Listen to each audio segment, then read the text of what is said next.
Wait a minute, what am I doing? Two men and a what? Two friends from film school, one who graduated, one who did, and they decided to make a podcast. Okay, this has never been done before, right? Okay. This is Matthew and Harrison's Two Men in a Movie. It's not what it sounds like. Like, I just saw the Saturday Night movie, the Jason Reitman Saturday Night Live. Yeah. I'm bringing that to the podcast I know this you year. have to constantly torture me with improv movies that I'm going to hate. It's not improv, it's sketch. It's about an improv. And that's where they want to go. If anything, it's a tie-in, because that's where that guy wanted to go. He wanted to go be a big, whatever the fuck it was called. Not Saturday Night Live, America Nightly or some shit. Weekend Live. What a terrible name. What a terrible movie. This isn't even the Don't Think Twice episode, but I'm going to go on record as saying I hate everyone in that movie. Fuck improv actors, man. Insufferable pieces of shit. Not everything has to be... The thing is that it's not that everything's a bit to them. It's that you have to laugh at all their bits. They're like, they'll do a bit and be like, No, you do the bit for yourself. You don't do the bit so you get applause. You do the bit because it makes you laugh. Even if it makes no one else laugh, you still do the fucking bit. Because you know what? It's super silly. When I was at the bar, I kept putting the wrapper back on the straw of our friend and former podcast guest. Past and future guest. Jenna. And at first she thought I was doing it like, she's like, no one's going to rape me here, no one's going to review my drink. And then she got really, really annoyed when I kept doing it. That was solely because I thought it was the most funny possible fucking thing. I was fucking hooting and hollering, my friend. Okay. And that is a self-satisfaction, a completeness, a complete knowing of my inner knowledge and truth that an improv actor will never fucking have. Welcome to the Two Men in a Movie podcast, where each week one man shows another man a movie he can't believe he hasn't seen. As always, I'm your fired up about improv actors, Matthew Olenchek, joined as always by my, I want to say conspirator. What's the word I'm looking for when you you passively allow something to happen? I was so fired up, and this has come to a complete facilitate, crawl. Empower. I will go with facilitate. My improv facilitator, work husband, and co-host Harrison Poole. How are you, you chuckly fuck? I'm so confused why you're so angry right now. I don't know. I'm just fired up. I'm sorry. That's good. It's one of the few emotions I have. I'm just going to state this off the top. I don't think the two of us are the two people who should talk about this movie. I think we're exactly the right people to talk about this movie. I'm going to start. I like this movie. I like this movie a fair bit. Thoroughly. I got it. I was on track. I don't want to say I enjoyed the ride because it was about the KKK, but you know what I'm trying to say. Yeah. This week I brought Birth of a Nation. I want to go on record of saying that I don't like this movie. You. No, I was not didn't. along for the Go ride. Fuck yourself. Get out of my house. This is my house. Oh, that's it. I quit. No, this week I brought Blackkklansman. No one knows how to say the movie. Blackkklansman. I say Blackkklansman, and then people say, that's not how you say it. And then I say Blackkklansman, and people go, that's not how you say it. I've never been right. It's just Blackkklansman, one word. Blackkklansman. That's how I just Blackkklansman, one word. Okay. It's an insane story. It's the first. It's a movie about the first black cop in Colorado Springs, who is also the first and possibly only black cop to be an official member of the Ku Klux Klan. I don't think maybe black cop. I haven't looked up the story. He's not the only black person to either purposefully agree with the Ku Klux Klan. That's why I said black cop. Or black cop. Yeah, no, I'm gonna keep saying black cop. I'm this entire movie. yes-anding you. Yes, he's the only black cop that I know of. Maybe it might exist. There might be another one. There might be another Blackkklansman that just didn't get a Spike Lee movie. Isn't a good enough writer to write their own biography. And maybe so Spike Lee he actually believes in it, so we shouldn't give him a movie. You know what? That is completely, totally. No one's going to see Blackkklansman totally 2, The Believening. The Believening? He doesn't deserve a better subtitle. I mean, you're right. I'm going to go on record as saying I don't think the Grand Duke deserves a Topher Grace to play him, even though he did a fantastic job. Topher Grace has American been showing Treasure. up Yes, agreed. Topher Grace has been showing up randomly in a couple movies I've been watching lately. Man has quietly worked with some of the like most respected directors in Hollywood. Yeah, he just very quietly. I mean, he has 70 show money. He was in Interstellar that I watched for a different movie podcast, and it was a jump scare there where I was like, I didn't know he worked with Nolan. And then he worked with Baz Luhrmann on Great Gatsby and Spike Lee on this, and then Sam Raimi in the Spider-Man He's movies. a jump scare in this movie too. If I didn't already expect it, As someone who didn't already expect this and saw this in theaters, being like, oh, they're gonna show the Grand Duke and it's Topher fucking Grace.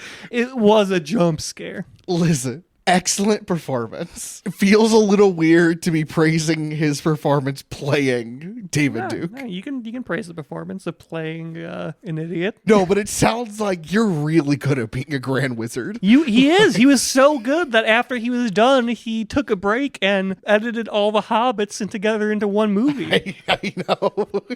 Because he was like, "You yucky," which is the appropriate. It's like Leonardo DiCaprio after Django Unchained. Yeah. I mean, he's great in this movie.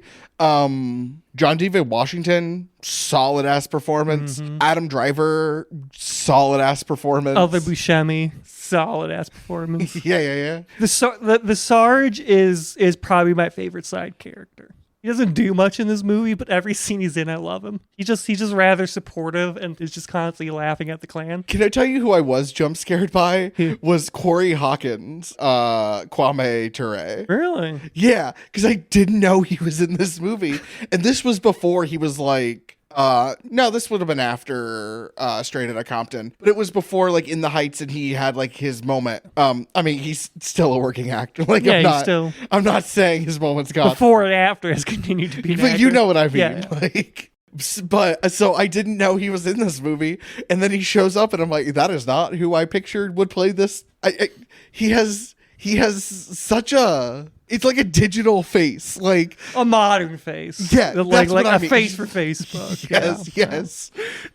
No, it's like I forget who it is. It's one of these actresses that keep putting in like period pieces, and it's like that's the face of someone who knows what a cell phone is. Yes. I watched this and I'm like, this man was not alive in the 70s, let alone. He's got a millennial face. He does. But yeah, no, this movie's really good. As I was saying before the podcast, aged very well. That's not great for us as a nation. It's not great for us. It's really not great for this film. I mean, it is great for this film, but no, I think if you make a film. You're saying that Spike Lee would be happy to hear that one day someone said, wasn't that a quaint period of our life? 100%. Yeah. So do we? I've watched this movie in two Trump terms. Oh no! I've watched this movie twice, and both times. Oh no! That is upsetting to think about. Yeah. When they show footage of him at the end, do you think in his head that we would be here today? I mean, I don't think he would be surprised. I think he would hope he wouldn't be. Sure, that would make sense. Really makes you realize like how. Cause I was arguing with my mom about this, not on the topic, but I said, God, Trump looks terrible these days. And she's like, he always looks bad. I'm like, no, like he looks bad. No, correct. Yeah. In the last year, I hadn't seen a picture, bad. like an old picture of him in a while. I'm like, oh my God. It's the hair. He's not upkeeping that fucking hair. No, man. I don't know. Anyway, you want to walk us through the plot? I mean, we can, sure. It doesn't start with him walking into the police station. It has one thing beforehand. I'm trying to remember what it is. It opens with the Gone with the Wind. It opens with the Gone with the Wind scene, and then cuts. Yes, and then Alec Baldwin is giving. He's playing some racist piece of shit. Some non-David Duke character. Yeah, some fucking. Alec Baldwin is playing Mel Gibson, and it'd be wild if he's like, you know what? Every one of those movies are real except for this guy. Right? he's one of those like the fucking the racist intellectuals. Yeah, like and he's making a really bad video about the purity of the white race against the black people and the Jews. Which those are the two groups, I guess. Do no other minorities exist? I mean, that's the one people care most about traditionally in this country. That is baffling to me. my theory is, if you're gonna be a horrible racist, be a unilateral horrible racist. Well, you gotta think about it. What minorities are most white people going to run into on a daily basis? It's going to be black or Jewish. Not going to be running into like Pacific Islander on a regular basis. I don't know. Sure. Most of these people don't live in cities. They're just, that makes sense, I guess. Still weird. And this slavery was a huge thing, so they're pretty prominent there. Sure. And but Alec Baldwin is going on they've always hated Jews. We've always hated. Well, yeah. The Christian world has always hated Jews. But yeah, Alec Baldwin is playing Mel Gibson, going on a racist intellectual rant, talking about the purity of the white race. And throughout the video, he like flubs a line and then redoes the line, but they like keep it in the video. Well, I don't think we're seeing the video. We're seeing the video. None. I don't think that's the release. You're video. probably right, but in my heart of hearts, it's the real video.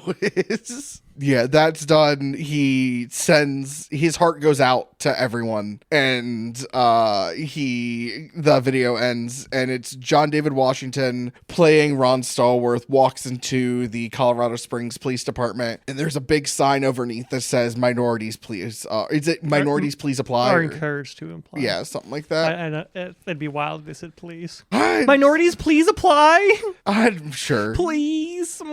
We're too white as a police department. Can you please apply? Cops don't say please. And maybe in the 70s, some of them did. No, that's revisionism. They were worse.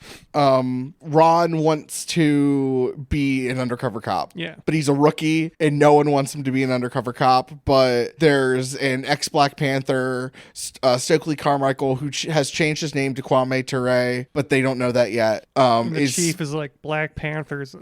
Hoover's right. Which is always a statement you say before you say something completely incorrect. The Black Panther is the greatest danger to our internal national security. Yeah.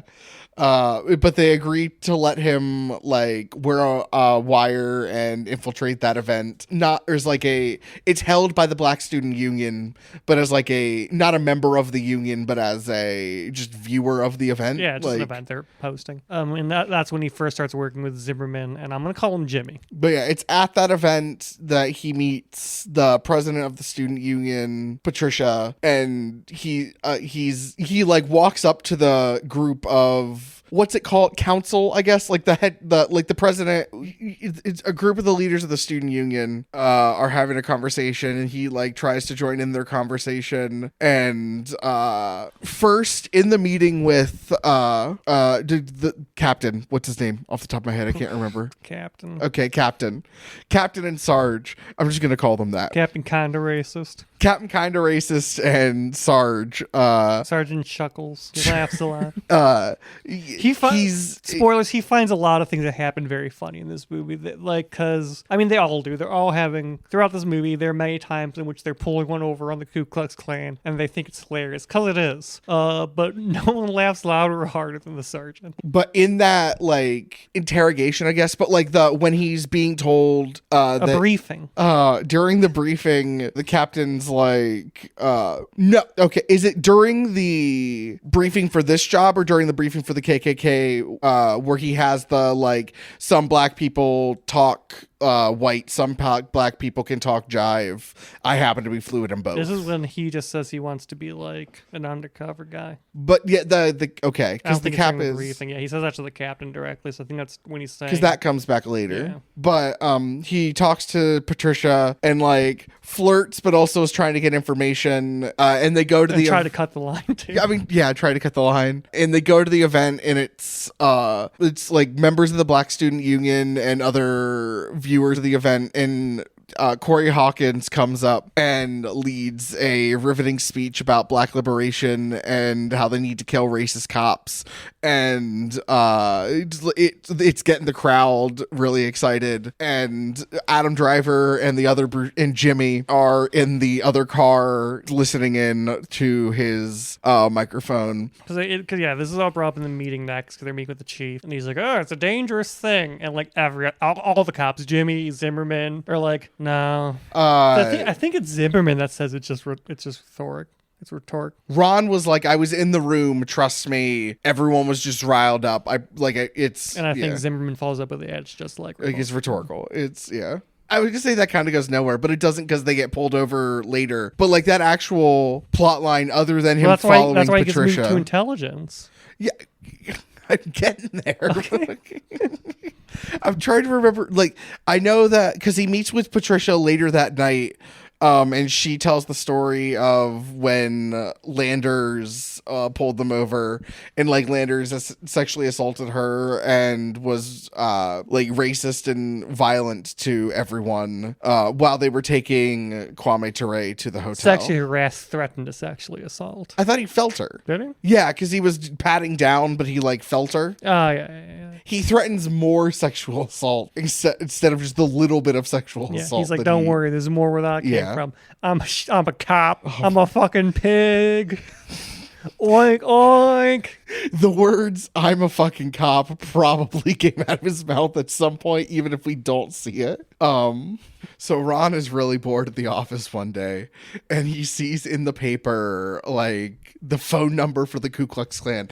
I didn't know you could just call the Ku Klux Klan. I thought they were like Freemasons. Well, like you had to light a secret signal fire on in the old church on Main Street. No, that like everyone knew that was the KKK church, and but in order to join the KKK, you needed like a recommendation or like to like have peer contact with them. You needed like. I mean, at points, but like at the point of this movie specifically, David Duke's a national figure. It never occurred to me that you can just ring, ring, ring. Hi, David Duke. Like that never made any sense. I didn't know that we could just call the local Northeast Ohio, like, Ku Klux Klan chapter. I didn't know that was just a thing. I thought that they were a little bit more secretive, that like people knew they existed, but they're actual like. I guess that's fair because they are kind of like a secret society. But That's what I mean. Yeah. Look at their they're also like Masons Day. I know where the Mason temples are. I can just walk. I can call the Masons. But to go to a Mason meeting, you need recommendation from other Masons. Yeah, but that's more their secret policy than it is like a consequence of being a secret society. But I mean, look at their national, which is true. Their natural successors. Like, you know, like your turning points and shit. You can just call those guys up. You can just message them on Twitter. I did constantly. No, see, but they're not secret societies in the way that, like, in my head, the KKK was. The KKK. Another thing that super annoys me is they call themselves the organization in the chapter, but the fucking ad says Ku Klux Klan. That's what I was about to say. That's where the secrecy is. The secrecy isn't that the Ku Klux Klan exists. It's that you're in it is the secret part. Sure. I just didn't realize that you and I could boop, boop, boop, boop, boop, boop, boop, like dial the local chapter and be like, I would like to go to a meeting. And they would be like, meet me at this bar. I have 4 questions for you. It never occurred to me that it was that easy. Yeah. I mean, you know, they want more people and they're not very bright. So they're not really up to date on security protocols and organization like OPSEC, you know. I don't trust them to have a great screening service. They're just because again, the only reason they're secret is because if you say you're a Ku Klux Klan member, especially at that time, I mean, I think it still is. Hopefully, a terrorist organization according to the FBI. So as soon as you're like, I'm a Klan member. You start getting under police surveillance. Probably. Have you seen the town hall video where the dude's like, we're a completely peaceful, violent hate group or something like that? No. They say it in this movie, which is funny, but I did not realize what group. He was like the KKK. The dude was a member of the KKK or something. And he was like, we are completely completely non-violent hate group or something like that. And it was just the 2 words together. And that he wasn't supposed to say out loud that they were a hate group. I mean, according to the president, a lot of these groups are peaceful. Yeah, that there's fine people on both sides. On both sides. Oh my god! Like, this movie has reaffirmed my belief, and we might have to cut this so we can put it on Spotify. But I want you to leave in the part where I'm saying we cut this, because I don't want my voice erased. I just need to censor it. It's going to get us removed from the platform. But we really do just need to kill all these motherfuckers. The KKK? Anyone who's even slight turning point, anyone who has a fucking Blue Lives Matter Punisher sticker on their car, anyone with a MAGA hat. I think we really just need to fucking gun them all down. I don't know. The naive part of me thinks, I think the Punisher police people are stupid but can be talked to if that's the only thing they have. I think the Turning Point people are too far gone. Fucking murk all of them. People are too far gone. They're all too fucking far gone because their very belief systems aren't based in reality. You can't talk to them if they're in a different reality than you. Yeah. None of their stuff is based on any sort of factual or emotional understanding. It's complete make believe. They think that there's a war against police in this country. And there's not. There should be, but there's not. I'm advocating for war and police. What was it that you wanted the police to be? The fun times? The happy fun time friends. That is still my belief. After we gun down a large majority of cops, the majority of cops, we take the few that aren't pieces of shit and hire new ones and turn them into the fun time pals. Yeah. Probably their first job would be carting away the vast amount of corpses. Because I'm going to be honest, if we kill truly racist person in this country, that's millions dead. I might want to leave this in. I'll be absolutely honest. You can go ahead. I'm fine with it being in. I'm fine with it. Personally, I say these things in public and to everyone. I'm very firm in my Me too. Some people are I don't want to get in trouble. No, 100%. If someone came to my door tomorrow and they said, "Hey, here's a gun. We line up a bunch of fucking MAGA heads. Have fun." It'd be one of the proudest moments of my life. My thing is, what's the difference between, and I know at this point, this far in the game, it doesn't matter. Yeah. But what's the difference between stupid and misguided and actually dangerous? And I know this far in the game, it doesn't matter. I think Turning Point, you join an organization, actively dangerous. The Punisher police thing, if you're not, see, that's a weird thing to me. The MAGA hats, I probably agree with you on. I'm going to soft agree with you on that. This late in the game, you should know. This late in the game, you're a white supremacist. Yeah, find me a Punisher person who, at their core, would give the same amount of respect and protection to the rights of minorities in this country. Well, I can't they name don't exist. They specific don't examples. exist. If you're at the point where you're as Patricia says in this movie, just so we're keeping it tethered to our film, if you are the system's so fucked, if you are at a point where you are saying, "Oh, we need to protect the police," you're not in a fucking worldview that is fucking supportive of minority rights, of any rights, because the police are an oppressing class. They're an occupying force. I agree. They're an occupying army. I agree with you. And if you look at if you look at the news and you see what's happening in this country, and your thought is, there's a war on cops, I need to show my support to them because they're being persecuted. I mean, it's not that you're just dumb and misguided. It's that your worldview is aligned with white supremacists. I don't think you can support cops and not be a white supremacist at this point. And also you can say, not in arguments, you always have to start strong, but you can be there are cops who do want to help people while also not supporting cops. Yeah. Same page. And also maybe this is going a bit farther than some people would, but I'm on watch lists. If you're that stupid, you are a danger to society itself. If you're that fucking dumb and misguided as an adult, you're fucking dangerous to society. If you are able to come to a point in your world where you believe that, you are dangerous to the continuance of a just, fair society. I don't know.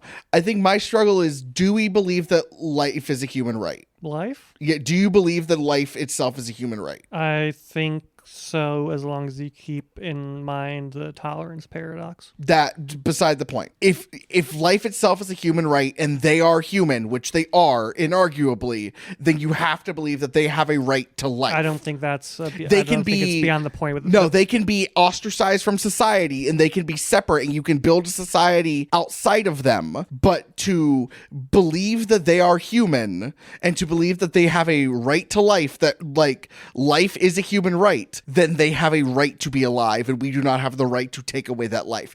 I understand that they also don't have the right to take away the other life. And it's not like I need to be better than them. I need them to be dead. Like I understand all of this. And I get the tolerance paradox that in order for there to be a tolerant society, you need to be intolerant enough to intolerance.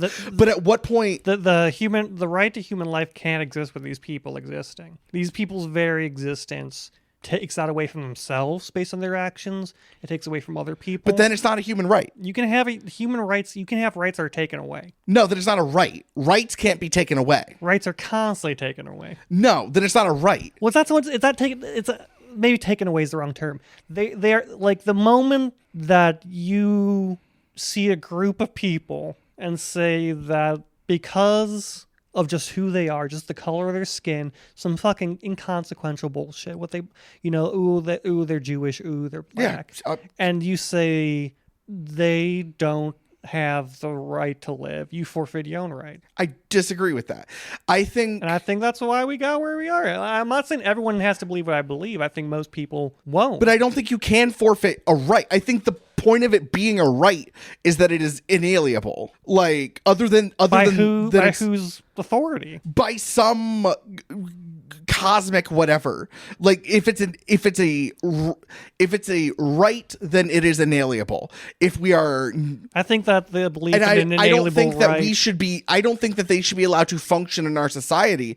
But I also don't think that. Like if life is an inalienable right, that doesn't go away no matter what. I don't think then any it's not right's a right. inalienable. I don't, because again, to have an inalienable right is, as you say, it requires on some authority, and if it's not the authority of the masses, like if we as a society deem these people no longer worth living, what other authority is there to determine that right? Like the rights are determined by. I'm not saying that there is an inherent right of the universe of life. I believe that every person has the right to live their life as they please. But if they go about their way to take that right from other people in largely violent, racist actions, then they no longer have that right. Because there's no inherent rights to the universe. The rights are what we as a society deem. There are no inherent rights. It is a right because the collective humanity, and it is not a right now. Right now, we don't have the right to live. People don't have the right to water. Sure. I'm not saying it is not an inalienable right because right now we don't have it. No one has the right to live. It is entirely determined based on your social standing in society. So if you're saying that it can't be taken away because it's an inalienable right, then it's not one because we do not have that right. Fine, then that's the answer, and I'm okay with that answer. I just if we are trying to build, in my head, we're trying to build a better society. Yeah. If we are trying to build a better society, and life is an inalienable right, then it is a right and it cannot be taken away. Or it should be a right. Yes, I would argue even if it isn't, it should be. But I think what's happening is right now we're arguing societal versus universal. And I don't think there is universal. That's fair. Universal implies that there is some higher power than societal enforcing it. And even if there is a higher power that says this is the way things should be, it sure as hell isn't enforcing anything. Sure. Okay. No, I'm willing to hear. Yeah. I get that. Cool. It's like there could be, Jesus could be up there being like, no, you can't be racist. That's bad. That is capital B bad universally.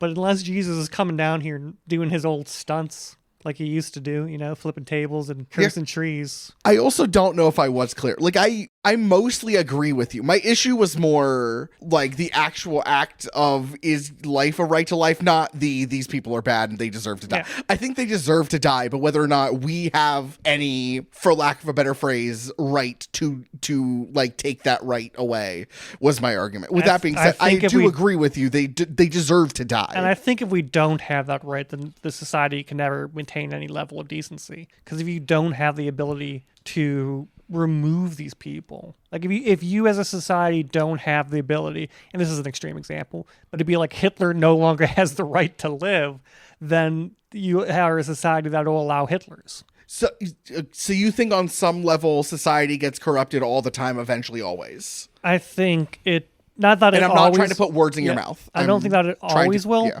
I don't think that it always does. I think it always will if you don't police it. I think that like violence isn't a good thing, but it's a necessary thing, because when someone's own language is violence, like true violence, it's the only thing it can be met with. You can't meet true violent thought and ideas and purposes by talking to it. I think that is a noble thing to think and a noble thing to wish for. But you look at history again and again and again. The truly violent forces of our history have never been defeated by talking. We didn't stop the Nazis by appeasing them. Correct. We stopped it by going over there and shooting them till they were dead. No, correct. Yeah. So I think that like... Yeah, and I also agree with you that society, there is no inalienable right, no matter what we want to call it. I just didn't know if universally we believed in some inalienable right, and if we don't, that's chill. And I don't think that inherently it has to be like physical violence. I think that maybe we're at a point in our society where it's needed, just because we're approaching the point where we need a like not like a revolution in the sense of like an organized revolution, but like a revolution of ideas, which every revolution of that scale is physically violent. But I think that if this were if we had a better starting position, legal violence, like, being really strict, like, I mean, people are like, oh, freedom of speech. Germany fucking did lock people up for being fucking, if you did Nazi salute, that's jail time. And that's what you have to fucking do. Yeah, I agree with you. If you have one Nazi at a table and 9 people unwilling to do anything about it, you have 10 Nazis at a table. But no, I don't know, I'm not arguing with you. I'm just stating my beliefs is that I do think that violence of some kind is needed. You can't talk to these fucking people. Okay. This is a good movie. So he calls David dude. I mean, okay. Do we want to keep going through the movie, or do we want to like talk about parts and then see what discussions it leads? We just have to. I knew we weren't gonna be able to do like a thorough. This movie's really good. Watch it. This movie's really good. Watch it. It's touching. It's sickening in parts. Yes. It's thrilling. It's funny. It's a funny movie as well, and it speaks to inherent truth of our society that I don't think I'm able to talk about in detail without going off on like a tirade about 100%. Patricia was right. Yeah, probably. What we're saying is the narrative of the movie. I mean, that's the narrative of that final fucking hallway shot. Oh my god! Oh, it's the Jaws thing. It's so good. Well, it's the coffee thing. Yeah. It's the blaxploitation. He's just imitating It is such a good fucking shot. It's so good. This movie is so incredibly well shot. That is the thesis of the movie. The minute the police stop actively suppressing the Klan, there they are. Yes, but even very quickly, even when it's not trying to be showy, like in the first rundown scene where it's Jimmy, Flip, and Ron, where he's like, "You are Ron Stallworth. You are going to meet with Walter," and it goes from like a still shot to like a moving like off shot. It's so beautiful. The music, the sound design. The camera work, everything in this movie is fucking fantastic. The only thing that I don't like, and this is a personal pet peeve, and it's whenever movies do this, is when the movie knows that we're in the future and it does those little wink, wink, nudge, nudges where like they have things like people like David Duke in Office. Do you really think that could ever happen? Which I love is a great character moment, because that's what because the sergeant's talking to Ron about how David has political aspirations. Yeah. And that's what Ron says. I think it's a great character moment for the sergeant where he's like, don't be fucking naive. What are you talking about? Of course it can. 100%. I think it works. I just think, I think as a future person, it's the obvious thing where I'm like, fucking obviously. I think they need that scene. It helps reinforce. I like that scene specifically. I like what Spike Lee's doing, because Spike Lee, I mean, the third line of this movie is that Ron's idea that you can work within the system is kind of wrong. Like you can't, like you can do good there, but the system is so much more bigger that like it's an act built, of fight. It's built against him. Yeah. There's a couple things like when Topher Grace as David Duke doesn't say the phrase "Make America Great Again," but says like America something first. That is something so no. Well, he says something like he doesn't say the words "Make America Great Again," but "Create a Great America Again" or something like that. Where I'm like, okay, That's what they said, though. That's actually what they said. Okay, but like that America First chant is period appropriate. I agree. No, I know. It's just certain lines where I'm like, I get what you're doing. Like, I understand what you're doing. I mean, I think as a broader movie take, that's fair. But in this movie, I mean, very specifically, it is that this thing, it's not so much a wink to the future as that's what these people are referencing. Yeah. Like, to not have that would be disingenuous because, I mean, it's always been this America First bullshit. No, I think you can have America first. It's truly the phrase, create a great America again. That's what they said. But you don't, I know. It's just annoying. It's just annoying. It's as a broad take, I don't like it. And it's the parts of the movie where I kind of rolled my eyes, where I'm like, I get what you're doing. I think you're doing it very well. Broadly, I don't like when this thing gets done. But I like this movie a lot. Like, if my biggest problem with this movie is that racism's never changed and they just keep saying the same thing decade after decade. If that's my biggest problem with this movie, excellent. This movie is less subtle than a brick in a window, but at the same time, there's no fucking time for subtlety when there's an active threat approaching. And racism isn't subtle. Like, that's how racism is. There is no subtlety in it. It's also, I think it's because I've seen a handful of other Spike Lee movies where I'm just like, legacy is the wrong word, but was this the legacy movie that got him to win? Or was there something about this movie in specific that like gave him all of the awards that like the other movies didn't? Because he has movies that I like more, like Do the Right Thing, School Days, I like more than this movie. Hands down, almost inarguably.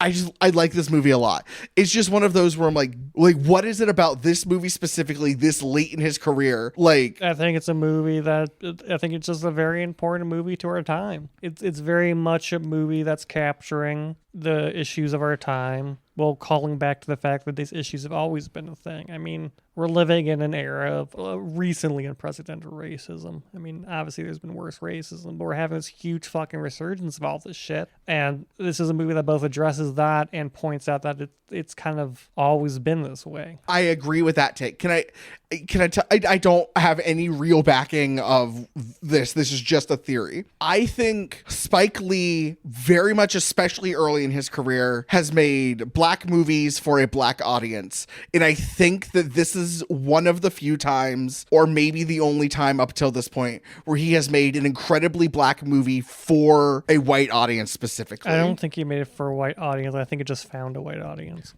Okay. I partially think it was made for a white audience because in many ways, in a way that like School Days and Do the Right Thing don't, it feels like Racism 101. He's not the subtlest director in the world, but at the same time, subtlety is pointless in racism. Like, I understand that, but this is like especially unsubtle to the point where I think he's doing it on purpose, where I think like he is trying to make an audience, like make a movie for a white audience where he's like, do you fucking get it now? I think it's his frustration and anger just boiling through. I think I think the subtlety isn't coming from a place of trying to show anyone anything. It's just that it's the passion of it coming through. I would love to talk to him about, a couple of his movies, obviously. I would love to talk to him about this. Like, what was the mindset going in, and why do you think this was the awards movie? Like, I get the Do the Right Thing was also like acclaimed, but like, also it's a buy-up. Sure. Buy-ups get awards. Fair enough. You know what? Fair enough. And that's probably why I got the bigger audience too, because buy-ups get more views. Let me look it up. I was not actively in movies when Malcolm X came out. How did Malcolm X... Well, I wasn't alive when Malcolm X came out. How did Malcolm X do, like, awards-wise? I'm not a big award guy. Okay. Well, I'm looking it up right now. Because I know, like, it was nominated for a bunch of stuff, won some smaller festival stuff, but didn't win anything in the Academy. Okay. That's about what I thought. Do we want to do a quick rundown plot wise, or do we just want to like talk theme, talk specific things? Because I knew going in that this was a fool's errand to try and break down this movie like scene by scene. I'm gonna fly into a rage. If you want to do a quick plot breakthrough, I will disengage so I don't derail it. That's fine. By arguing for the mass murder of bigots. I was over here vaping. Ron Stallworth calls the KKK just on the phone and gets a meeting with a man named Walter. Ron is a black man, obviously. So he, in the investigation, It has the great moment where Adam, a really good moment of acting. I'm gonna call it out. It's so subtle, but the way because he's like on the phone, he's just like saying the N-word. He's like, I hate N-words, and like he's playing up the part, and it's a slow office chair turn. Because all of them turn, but the Adam Driver does like a doot doot doot doot doot doot, like slowly inches over. And he's like, did you give them your real name? And he goes, oh fuck.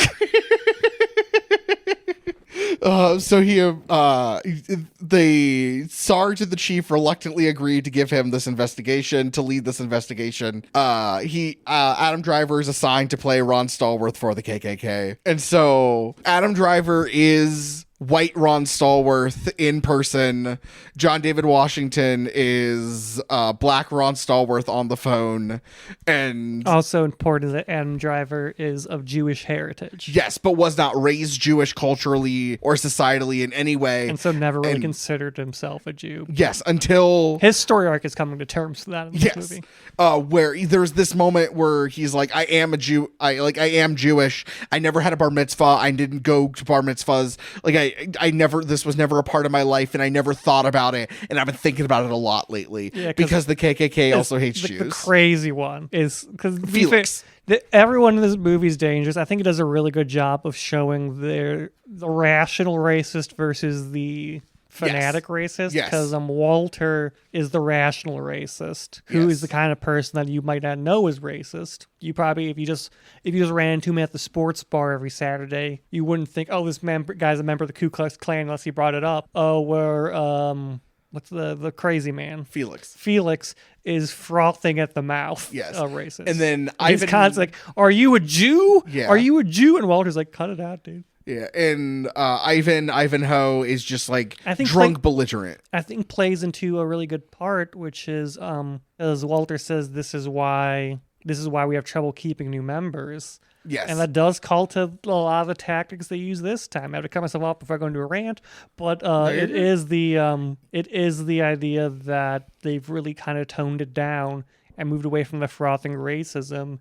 to dog whistles, code words, and just rephrasing everything to be more like a Jordan Peterson-esque racism. Yes. Yeah, I mean, again, I think it does a really good job blending humor with tension and a glimpse at the true awfulness. Like the fact that I can go from like pretty fun, humorous interactions between the cops to watching a bunch of people cheering on a lynching in Birth of a Nation is an incredible achievement of both writing and directing. Yes, 100%.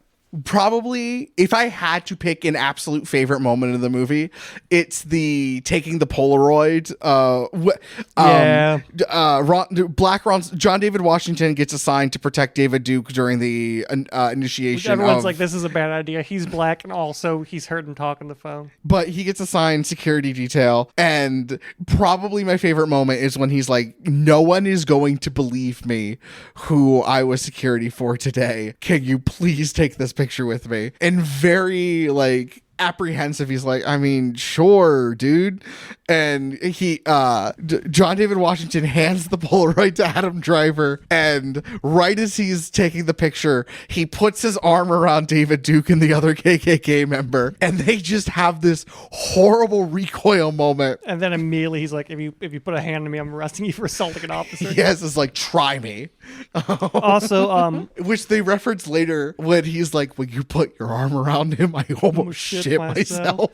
There's because the plot is that David Duke comes to initiate them all, and that the more radical group led by Felix is doing a bomb thing, which is a good scene because one of the bomb maker, because there's a bunch of people from the military and the Ku Klux Klan, like an FBI guy comes out to talk to him about that, like C4's been taken, but he recognizes Adam Driver's character as the cop who arrested him for armed robbery. Mm-hmm. But before he gets in any real danger, the bumbling idiot wife of Felix can't do the bomb threat because all the Connie. cops are out. And then she goes to put it in the mailbox of Patricia, but it doesn't fit, and she freaks out. She puts it in the car, and then Ron shows up to arrest her, and then he gets beaten up by cops because he's black, and he's a woman on the ground. And then they pull up next to Patricia's beautiful car, and they activate the trigger, and they just blow themselves up because that's where she put the bomb, and she never told them that's where she put the bomb. They thought it was in the mailbox because that was the plan. And it's both very satisfying to watch happen, and it's just satisfying to be like, oh, Adam Driver's character's in danger. No, he's not. No. And then at the end when they arrest the racist cop because they do the sting and he threatens to assault the girl and like is like, all hail the white race. And he's like, and then Chief is like, you're under, like, it's a really good, it's a really good sting operation where the one guy's protesting and the other, it's what I love in like whenever you see someone get arrested in movies like this, where the guy's like, oh, no, you can't do this. And the other guy just keeps talking louder and louder, like reading his rights and listing the crimes. And I think it's really necessary for the whiplash afterwards. Yes, but as it's happening, I'm like, there's half an hour of this movie left. What could they possibly have left? And then they have the whiplash of they're closing the program and it's all done and it's all bullshit. And his cross burnings. Yeah. Patricia's like, I can't date a cop. He's like, cops aren't the enemy. And then there's a knock on the door, and then there's the big cross burning with that beautiful hallway shot. And the movie ends with a lot of footage from Charleston and other Proud Boy events, and the president like saying there was good people on both sides, or there was fine people on both sides, and that it's not all violent and blah blah blah. And an upside down American flag, which I love because I love that it won an Academy Award as an upside down flag because people get so pernickety about fucking flags in this goddamn country. I don't know. I keep returning to the idea that I said at the beginning where I don't know if we're the people who should be talking about this movie. I think everyone should talk about this movie. No, I agree. I think everyone should talk about this. But I mean, like, we're not the ones directly affected in the same way. And I think that there are things that we don't have the insight on or don't have the authority is the wrong word, but like tangible life experience to talk about in the way that like someone who has experienced the things that this movie talks about has. I see your point. I don't think we should be the lead speakers of it. Sure. But I do think that everyone should be talking about this thing constantly. So there's a constant background noise so that there's space for the people who do have these life experiences to talk about. I agree with you. Yes, it's not that we should be the ones talking about it. We should not be the lead ones talking about it. I do think we should have gotten someone who has had some level of the life experience to like, I don't know, clarify some fucking shit. But well, I'm Polish. I got called a Polak once. Okay. In a workplace. Okay. That's a slur. I don't want you to okay this. It is not the same thing, and you know it. Someone looked to me and said, "You fucking Polak." It's not the same thing, and you know it. God, this country sucks. Yeah, man. His fault. It's yeah. We were all sold a lie, and it's fucking. I don't know. This movie rules. I have a lot to say, but I don't know how to formulate it, and I think you know what? I honestly watch this movie. I think Spike Lee would be happy that we were talking about the actual problems in America after watching his movie than the movie itself. I mean, It's a movie that you go see, and it helps you think. It gets a conversation going. It's truly a good piece of art, and it's a good piece of conversation in our culture and society. But yeah, watch this. Watch Do the Right Thing. Watch School Days. Spike Lee has an excellent catalog. I'm not saying every movie is excellent, but I'm saying he has an excellent catalog. Other closing thoughts I have. The speaker was right. If you're disadvantaged in this country by a gun rights are minority rights. Yeah, 100%. You can't believe in a society where the police are unable to protect you, while also advocating that no one should have guns. Because sensible gun control is what you should aim for. Yeah. No, 100%. I got into a lot of arguments with someone before. Dude, I got into an argument with a white dude about gun control because he thinks just no guns. And my argument is like, people are going to have guns. Yeah. You can't get rid of them. Maybe eventually we could get rid of guns, but it's not going to happen. So what needs to happen? You can't believe you exist in a society where the society's out to kill certain groups of people and be like, you shouldn't have a gun. Correct. If you're a part of the oppressed class, you need to be able to protect yourself. Yeah. And like it or not, these people have weapons. And some of these You need people a are like weapon? weeaboos, and that's a big part of Japanese history. What? Your blank look means you don't need it. I didn't hear you. Sorry. There's a lot of these people that I've argued with are like huge weeaboos. Oh. And like this is a whole thing of Japanese history is that a lot of the reasons that their martial arts use things like nunchucks and shit like that is because it comes from farming tools. This has nothing to do with anything. This is my history lesson for the day. Please, yeah. Just I let the find this audience know that I'm not fascinating. going to try to. I'm aware I'm going on a tangent, but like, so a lot of this comes from like farming tools, like that's a thresher. That's just a fucking thresher, and that's because the rulers a lot of times when they're being totalitarian would ban the use of traditional weapons. So to defend themselves, they learn how to use the things that were available to them: staffs, threshers, stuff like that. I think even the tonfa has I think it's like a farming implement of some kind. How far away do you think we are from the fun time police protectors or whatever you call them? I don't know. I want to say, I both want to say never going to get there, hell world forever, but also maybe tomorrow. Okay. Maybe tomorrow I wake up and I'm God Emperor. I'm a giant half worm. Oh my God. And you know what? I think, I'm not saying things would be perfect. I think if I was God Emperor, things would be better. For you, totally. No, for everyone. There'd be a lot of things that we as a species deal with, racism, hatred, that wouldn't exist anymore. Because if I could just look at someone and they blew up, you know, I'd be like, okay, like half this, it'd be a lot. I'd have to do it in stages. I couldn't blow up half the nation's population. That'd cause a lot of problems. I'd be in stages, but vote for me, God Emperor 2025. Pray to me and for me, and I will deliver you. I wanted so badly to end this on something of a poignant note, but it's fine. This is a good movie. Go watch this and then go watch Do the Right Thing. And also, Do you have any? take care of each other. Go out there and do what you can. Get involved in your local community. And even if you're not an action person and you have the means to donate, that is an donate. action. And even just, confront your coworkers and 1,000%. family if they say racist shit. Yes, have conversations, but also confrontation. Don't back down. Like, I'm not saying murder your racist uncle at Thanksgiving. Murder your racist but uncle I at am Thanksgiving. saying Don't carve the turkey, carve his bigoted head right off his body. okay.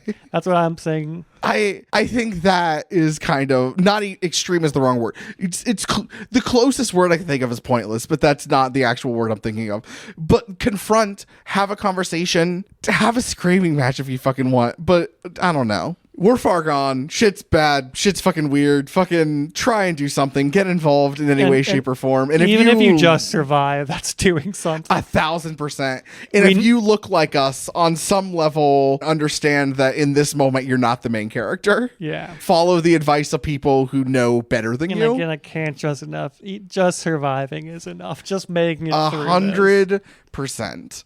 And don't worry, a lot more of us are going to survive than them just based on economic and health reasons. Do you want to do socials? Yeah, I'll do socials. You can find us on pretty much everything. Two Men Movie Podcast. There's some you'll find us on, even though I don't update. But that's on Instagram, probably the best way to reach us. Two Men Movie Podcast. And on YouTube, we're Two Men and a Movie Podcast. You can find me at Midwest_Magician, where I post about small plastic men, and occasionally we'll post a very depressing post because I'm doom spiraling. You can email us directly at twomenmoviepodcast@gmail.com. We accept suggestions. I mean, if you just want to, I'll read anything you send me pretty much, as long as it's not, as long as it's not like a Nazi spiel. Yeah. I'll call you out personally on the podcast. I just want to read your manifesto. If your manifesto is about killing billionaires, though, I'll 100% read it. The next Luigi, please send us your manifesto. I want to break it. You can find me on TikTok and Instagram and Lemonade and Threads is part of Instagram, right? I may or may not start updating that. You can just make it so post your Instagram threads. But you can find me at harrisonpool.com. That's POOLEDOTCOM, harrisonpool.com. Thank you so much to Tristan Hostetter for our theme music. Thank you guys for listening. Hopefully I edited something coherent out of this. Honestly, probably not. next week's episode? Oh yeah, we have a viewer suggested episode next week. We're doing Charlie Kaufman, Synecdoche, New York, and then we're gonna do the Dune Tron double feature. Yeah, we're doing Dune Tron. We're doing Sci-Fi Month, and I'm excited for it because I'm finally gonna get Harrison to watch Dune. And I am. You will understand the worm. All right, thank you so much. Goodbye. Hugs and kisses. This is Matthew and Harrison's Two Men in a Movie. It's not what it sounds like.